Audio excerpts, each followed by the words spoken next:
We were going to talk about self-worth, but we're not sure we're worthy enough to talk about that. So you see what happens when you are in that state of being, of feeling that you lack self-worth. You deprive others of what you have to give. You're not giving the gifts that you were meant to give in your world, that others are waiting to receive from you. As we have said many times, if there is something that excites you, something that you have to give, some way of expressing your true self, there will always be someone waiting to receive that from you. And by feeling or believing that you are not worthy, not deserving of acting on your passion, you are actually holding back those things that others are waiting to receive, that they may need in their lives. Each and every one of you has something to give, has something of benefit, of service to others, that is simply representative of nothing more complicated than being your true self and expressing that truth in whatever way, shape, or form excites you the most, is most representative of your peace, your balance, your passion, your joy. Holding back on that also then allows you to feel diminished, devalued. The idea, of course, of believing that you are unworthy, as we have said from time to time, is proven to be false by the fact of your existence. For again, creation does not make mistakes, and if you were truly unworthy, you would not exist. So if you exist, which you do, or you wouldn't be hearing this, then creation must need you to. You must be that important, or all that is couldn't be all that it is, or all that it could be without you. So you are worthy on the most basic level by the fact of your existence itself.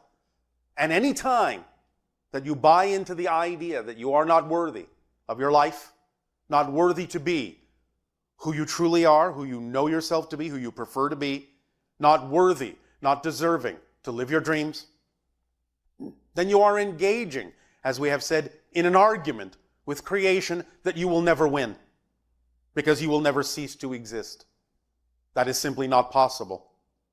Existence is your basic quality, to be. And therefore, that basic worthiness, if you can understand that from that level, can begin to filter into the rest of your life and all the expressions of your true self that are reflective of your natural existence, of who you are as the unique individual you have been created to be. But if you buy into the idea of lack of self-worth, there are many different kinds of symptoms that will happen, many different kinds of expressions that will come from that negative belief about yourself. First and foremost, of course, the ones that seem most obvious is that you can experience what you call depression, which is again the negative view of what the natural state is, which is simply compression, which means you withdraw into the center of your being where you know the answers lie when you cannot find them outside. That's a natural experience. But if you negate it, if you give it a negative definition, then it becomes the experience of depression, as if something is wrong about going within. If you allow it to be the natural experience of compression, you will simply find the answers you seek. You will then emerge having redefined yourself as a new person. But again, buying into lack of self-worth may allow you to experience this as depression. And of course, people in that state can experience other side effects, not only mentally, emotionally, such as suicidal thoughts, but the idea also of physically causing dis-ease within yourselves, to manifest the idea of how you see yourself, to create a reflection in the outer reality, the physical reality, representation and symbol of how you see yourself energetically, spiritually. However, the idea is that you will always generally find that most people, even with the idea of lack of self-worth as a belief system, will attempt in some way, shape, or form to validate themselves. The only difference will be that if you actually are holding on to a belief that you lack worth, you will attempt all that validation outwardly instead of inwardly. You will not know how to validate yourself on your own. So you will seek it, if you seek it at all, through the idea of an exterior expression. This kind of insecurity about yourself leads to a polarized expression of the ego. And in fact, those that are the most insecure, the most connected to the concept of lack of self-worth, will express their ego in a very exaggerated way to counterbalance and make up for the fact that they don't actually believe they're worthy. So they will attempt to express worthiness through the aggrandizement and amplification and blowing up of their ego, and express themselves in a very egotistical, very often narcissistic way. This should be the first clue that they really don't have self-value in mind, because they are attempting to create an expression of it, but it's, in a sense, an act. And they don't really believe in what they are saying, in what they are doing, in what they are expressing. They just don't want anyone else to know that they feel worthless. So they will put on a front, and they will seek, many times, again, as a symptom that you can recognize in life, the idea of outside validation over and over and over again, requiring quite often the idea of others to validate them, because they do not spend the time to validate themselves. So they will, in the sense, become very needy. Very often will be one of the strong symptoms, requiring constant validation from those around them, since they will not give it to themselves. This will, of course, create secondary negative effects in any form of relationship that they may find themselves in, because they will always be only relying on others to create the sense of worth that they simply deny themselves. So you can look for these symptoms and understand that it is coming from a place where they do not feel valued and do not know how to give themselves the idea of self-valuation, self-appreciation, to the degree that if they don't get it from others, if they don't, in some sense, insist on it from the outer reflection, they will feel empty, bereft, abandoned. But then another side effect of that, because they will awesomely be in denial of the idea that they are lacking worth, because they don't want to face that, is they will project onto others the idea that they are being abandoned, not being supported, not being valued by others, because they cannot face the fact that they are not valuing themselves, because they believe themselves not to be worthy of value. But they are in denial of the fact that they are doing that to themselves, so they will always project it on others who are not then willing to do it for them. These are symptoms as well of that self-devaluation, that lack of self-worth as a belief. So look for these symptoms and understand with compassion that such people may or may not be willing to receive new tools, new understandings of how they can know that they are valuable, know that they are worthy, know that they belong in creation, and begin to see themselves in a way where they don't require constant reminders from those around them of how valuable they are, constant reassurance from those around them that they are worthy, For that will not be a reflection that can last a long time. For others will sense that it is coming from a place of non-belief in what those people are saying to them. So even when someone might say, yes, you are worthy, yes, you have value, yes, I recognize these things about you, because they are in denial of it within themselves, they may not actually even buy it from other people, though they may act like they do, or act like they really need it, but they may not really still believe it. And thus they create a downward spiral of negativity that acts in many ways like what you would call a black hole in space, sucking up all the light, all the benefit, all the value they are given from others, to the point where others begin to realize that they cannot give them enough value.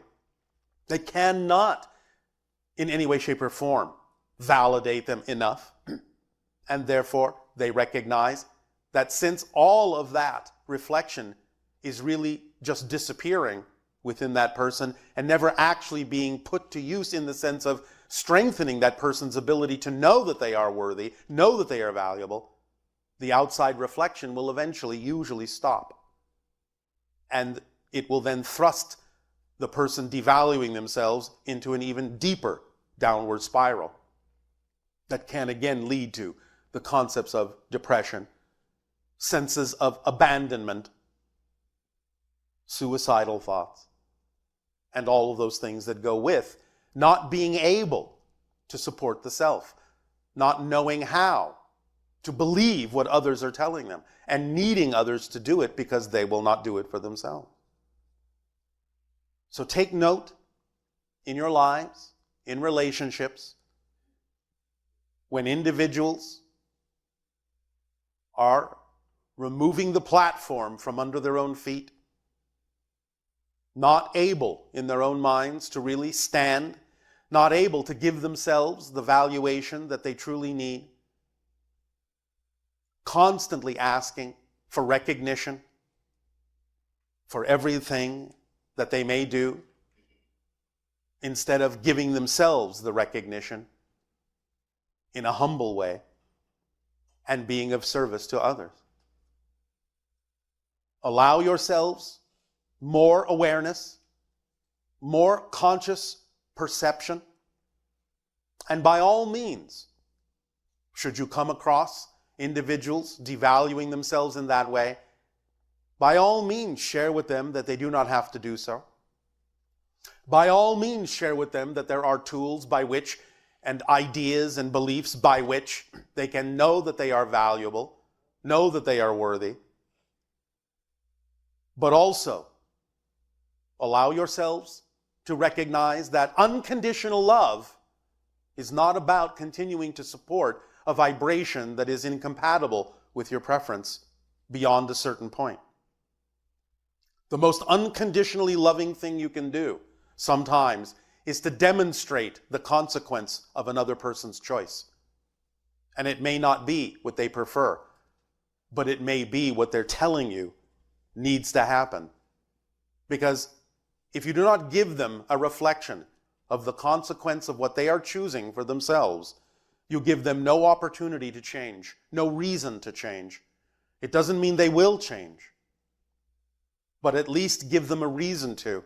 For if they want to remain in a relationship with you, by being given a clear reflection of the consequence of constantly devaluing themselves and constantly needing others to validate them,